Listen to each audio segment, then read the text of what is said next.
Thanks for coming out.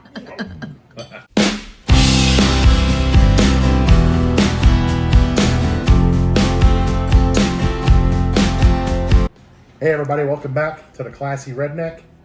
It is I, the classiest of rednecks, Coy Reynolds, and my sidekick in wine, West Virginia. That's right. How's it been going, man? It's been a while. Heterosexual wine mate. I think it's the old Jay and Silent Bob thing. This is my heterosexual life mate, Silent Bob. It's been going good, man. Yeah, new job, keeping the brewing thing going, and more new adventures. Nice. Well, we're back for season 2, and by season 2, I mean the wife let me buy more wine. I was gonna ask, is this officially season 2? It might as well be. It was a long Did we break. talk about that? I yeah, it was a long break. Yeah, welcome to season 2, everybody. All right, so yeah, we got the wine from Argentina this time around called Santa Julia. It was what was the grape? Torrontés. Yeah, apparently Yes, it's unknown outside of Argentina. Yeah, variety I am not familiar with at all, and yeah, apparently native to Argentina, and then the yeasts that they're using is native to Argentina. So it's it's a natural wine, and that means on like the most base level, it just means that like it's naturally fermented, and they're not adding any sulfites, right, to stop the fermentation at the end.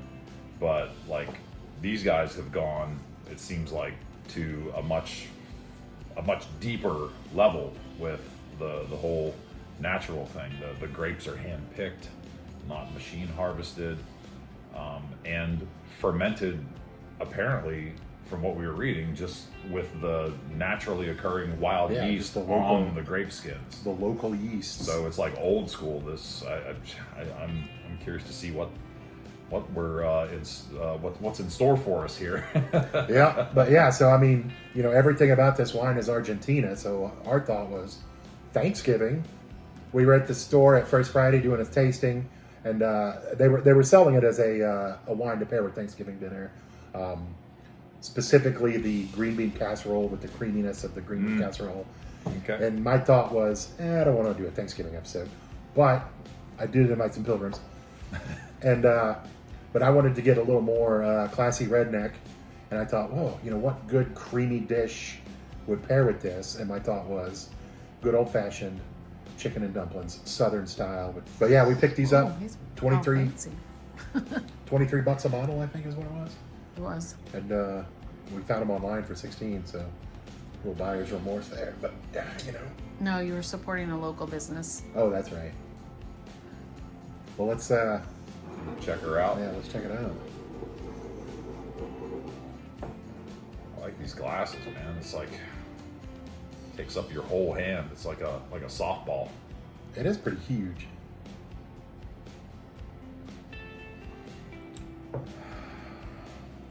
Now, when we did the tasting at the store the other night, there was a lot more of a funk on the nose. I'm not getting it as much today. It's got a little funkiness to it. A little bit, but it was very prominent the other day. At least I thought. What do you think? Maybe. I've got some of the funk in the bottom of my glass. Oh yeah? How's it smell? You got some of the SCOBY there? Yeah. I get more of a citrus smell to it this time than the natural kind of yeasty smell that I got when we did the wine tasting. Yeah, I'm not really getting that. So some of the peach apricot. That's what is jumping out to me right now. Yeah, I get there's a little of the funk, but it's like a citrusy, lemony funk. Mm-hmm. Yeah. It's like somebody funked up my lemons. Not offensive. Yeah, it's not off-putting at all. It smells really good. It's not like super complex or anything. It's mostly, for me, just kind of shocking that it's so normal, considering that it's hand-picked and natural yeast and everything. Like this is good. It's very interesting. Yeah, it's drinkable. A little more acidic than I kind of anticipated as well. I mean, bright and acidic is how I would probably just describe it. There's that lingering, like, creamy, almost creamy peach apricot from the aroma all the way through the finish, though. And I really like that. And the fact that it's got that acidity is making me think that it's gonna, cut through the cream a little bit when we do get the food in front of us. Yeah. I think we might be in store for a good pairing. Yeah, one of y'all mentioned there was a similar grape to the Chardonnay, and I kind of picked that up. It's almost like a creamy, peachy. Yeah. It's like a peachy yogurt or something. Yeah. Maybe not yogurt. Yogurt. Well, that little, I know what he's saying. Like the bite. The little the hint yogurt. of funk with the citrusy tartness. Yeah. Okay. And, yeah. But there's also like a creaminess to it, like yogurt's got that, like the peach, the creaminess, the tartness.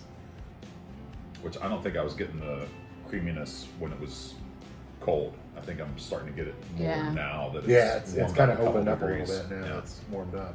Like apparently these grapes are not the easiest to work with. So like a good wine made from these Torrontés grapes is a reflection on the skill of the vintner. Interesting. No, I didn't see that. I was just listening to y'all read the. There's probably a lot of bad wines out there made with these yeah. grapes is what I'm kind of distilling out of that. Actually, It kind of makes me wonder. Like growing up in Texas, we had what we called Mustang grapes, which were just the wild grapes that would run along the fence line and stuff. Concord Very- here and Yeah, the just East like Coast. a very sour, and I've read online that you can make wine from them, and I wonder if this is almost like the Argentinian version of like a Mustang grape or something. I think it's like a really nice drinkable wine, like just on its own, easy That's what I was thinking. drinking. Yeah. Easily drinkable. Yeah, I Ooh.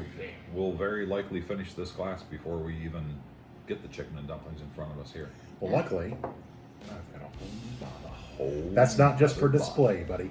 bottle. Oh yeah, we gonna do some drinking tonight here on Classy Redneck. So that's pretty interesting that this is wild yeast.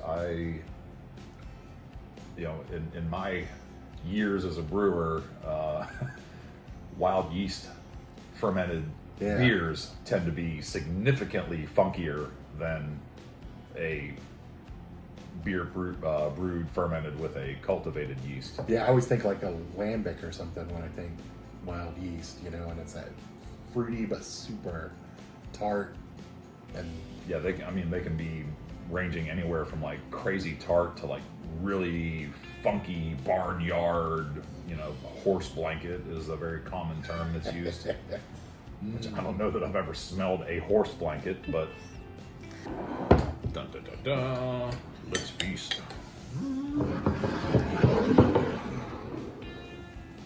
Holy smokes, that is some good chicken and dumpling.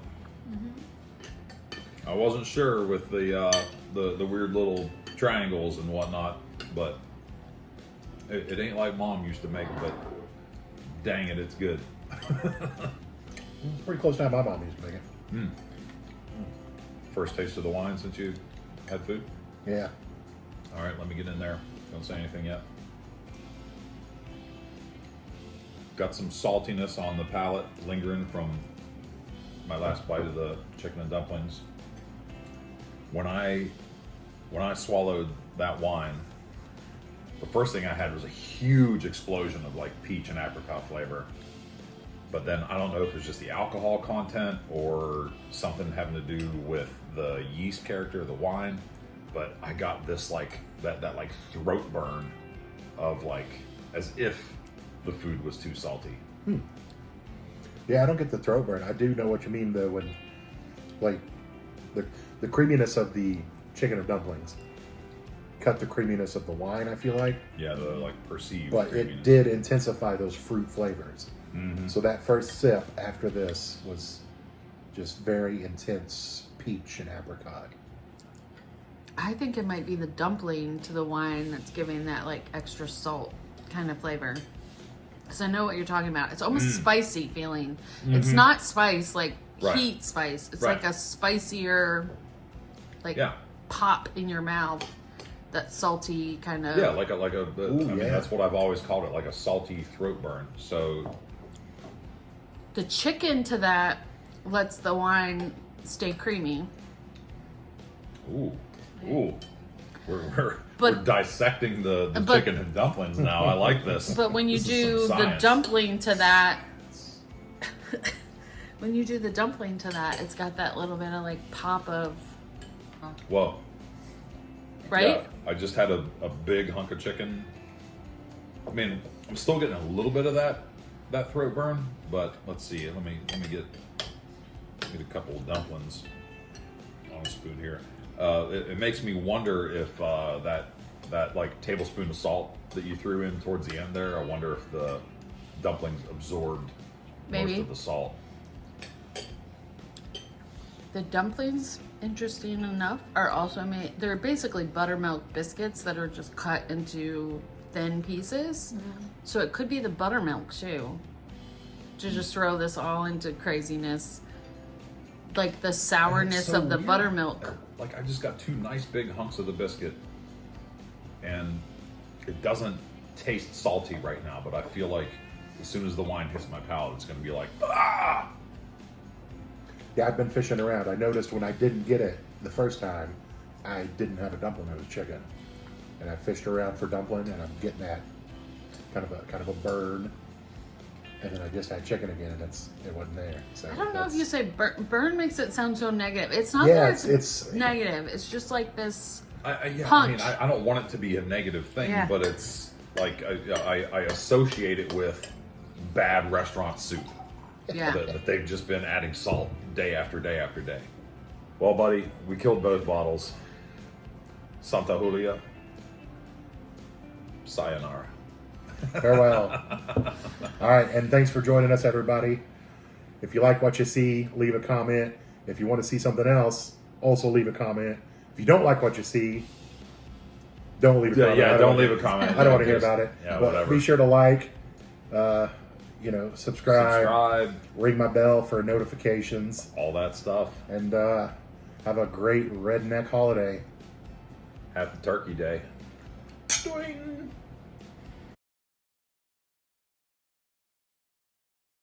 I've replaced you with them. Hey, why do I got to be the lady?